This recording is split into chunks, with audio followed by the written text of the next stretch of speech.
How does our brain perceive code in our environment? How does our mind make meaning out of that code? That's what we're talking about in today's episode. My name is Jonathan Cottrell, and you're listening to Developer Tea. My goal on this show is to help driven developers like you find clarity, perspective, and purpose in their careers. A philosophical discussion can be had about the role of code in our lives, but first, I want to set up some backdrop and a little bit of theory for this exploration today.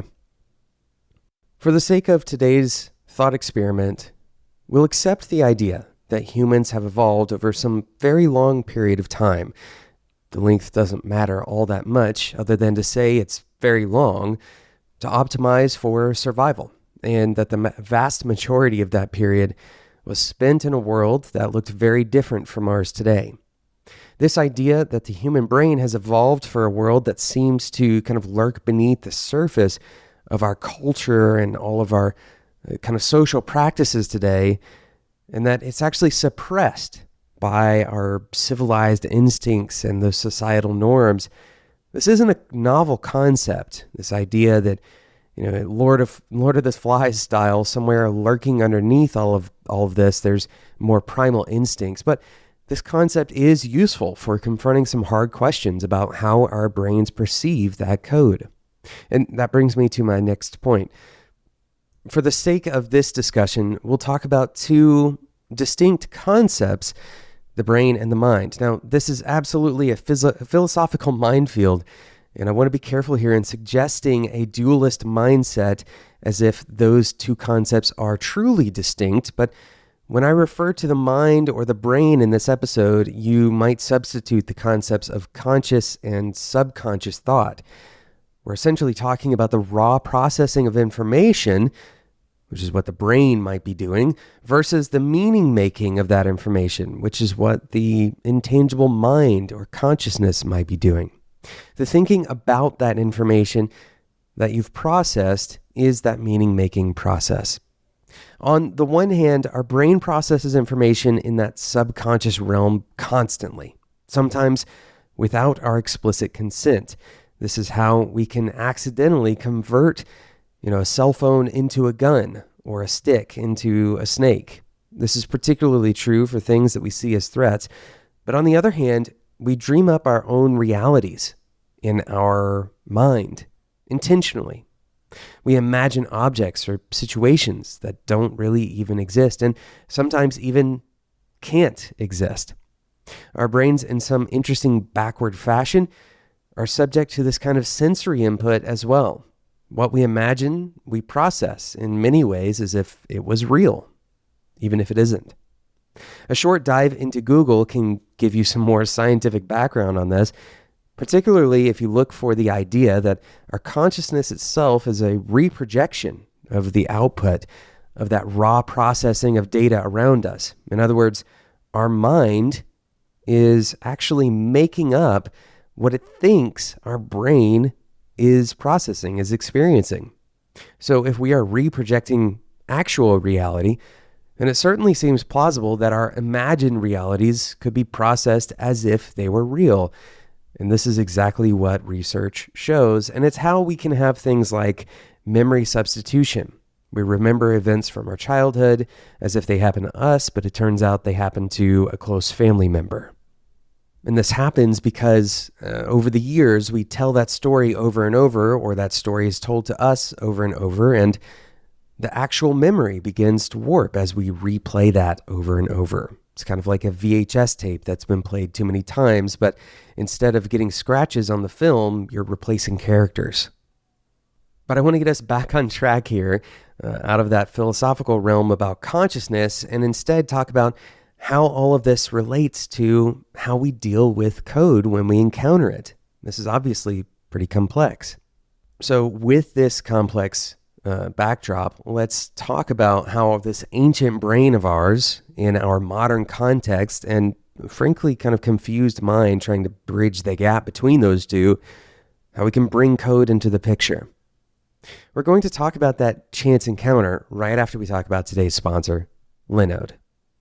One of the amazing things about developing expertise is that it often starts small.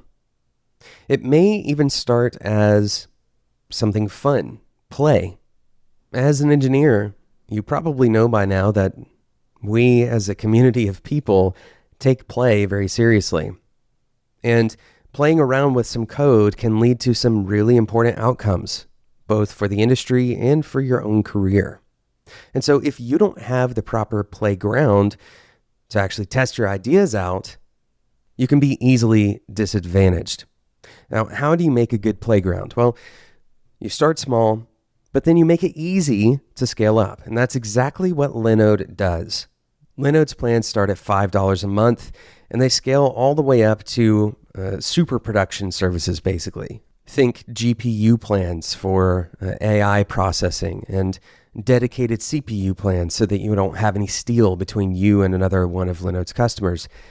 All of this is based on this idea that having root access to a Linux server is one of the most powerful tools you can have as a developer. But on top of that, Linode is offering incredible hardware and tools to access these servers. So things like a Python CLI or, of course, an API. So this playground that you have is really accessible to all of your existing tools and your wildest automation dreams. Go and check it out. Head over to linode.com/developer-T and use the code developer-T2020. That's developer-T2020 at checkout. Thanks again to Linode for sponsoring today's episode of Developer T. Wherever you are listening to this podcast, I hope you have a moment where you can pause and think, truly think thoroughly about this next question. And you've probably thought about it before if you've been an engineer for very long at all. What exactly is code? Take a moment and really think about it. Pause the episode if you can. Some quick responses to this question might be, well, code is just business logic and behavior that's encoded into bits of information that a machine can interpret and run. And this answer isn't wrong. In fact, it's mostly right, but there's more to code than this. This is right, but it's incomplete. If it were purely an expression of logic, it seems unlikely that we would have thousands of programming languages. Moreover, we wouldn't have millions of bugs in our software. So that hints at the idea that code is not simply logic. It's also very human. So how can we expand on this definition? Perhaps code is a means of translating our best understanding about logic into a format that can be processed by a machine. But this too is correct but incomplete. How can we account for perhaps one of the most important parts of code? The fact that we're not just translating it for another machine, but we also need to be able to maintain that. We need other humans to be able to read it and reason about it.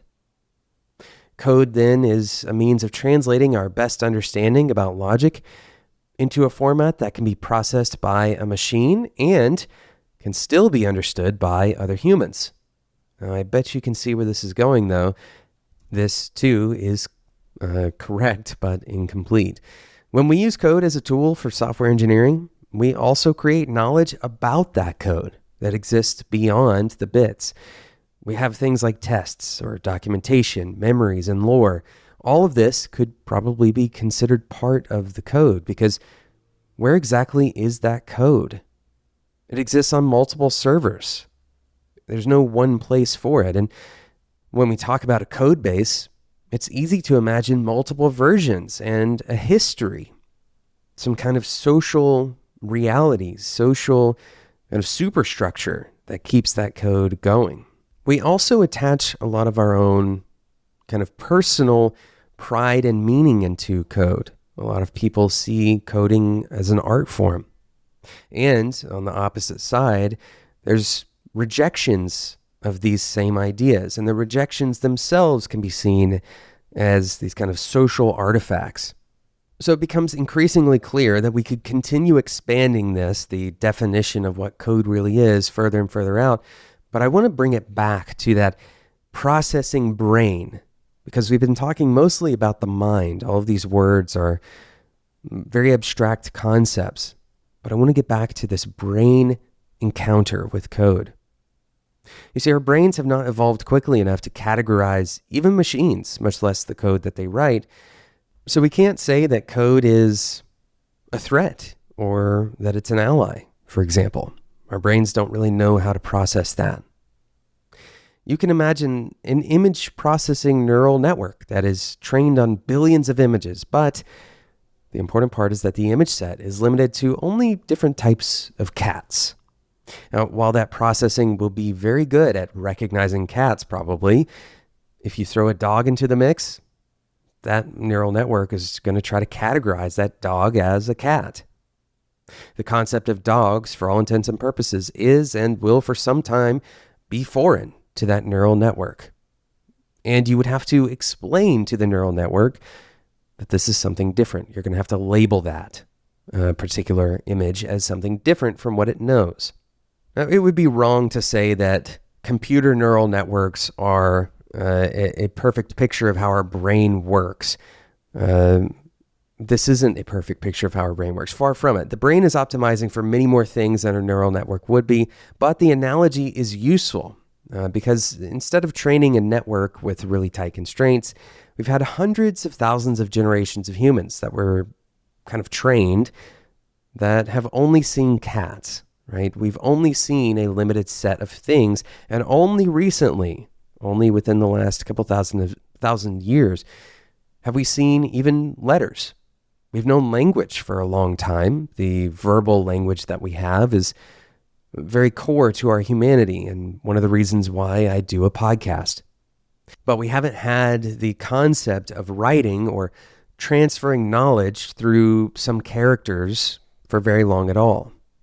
In a formal definition, that is essentially what code is. It's a very constrained type of writing, a constrained type of use of characters to communicate something.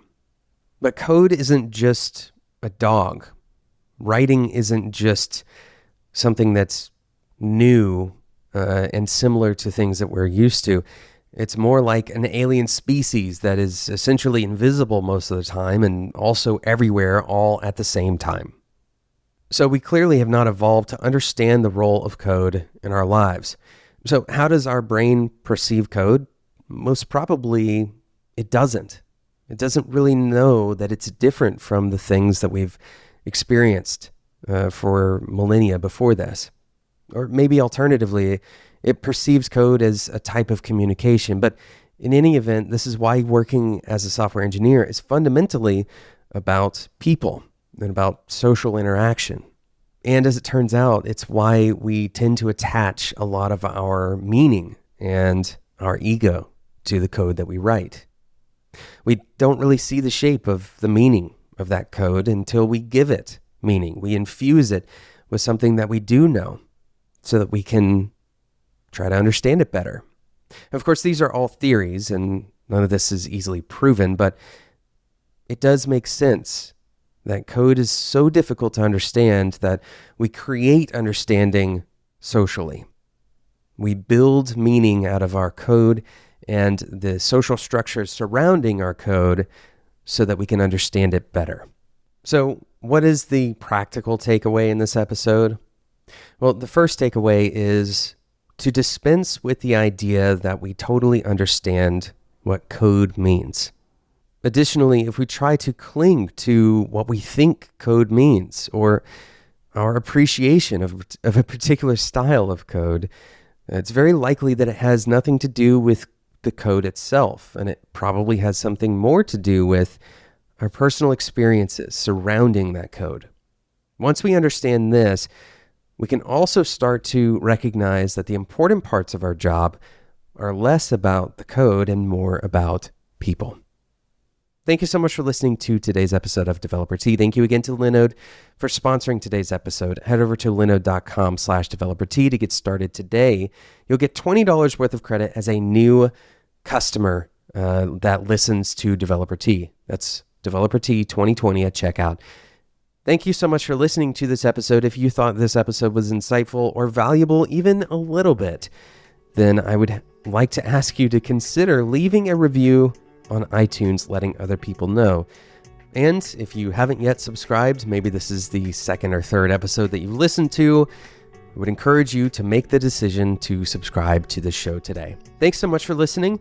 Today's episode was produced by Sarah Jackson. You can find every episode of Developer Tea, as well as a host of other wonderful podcasts that are enlightening and thoughtful and ultimately will help you level up in your career at spec.fm. My name is Jonathan Cottrell, and until next time, enjoy your tea.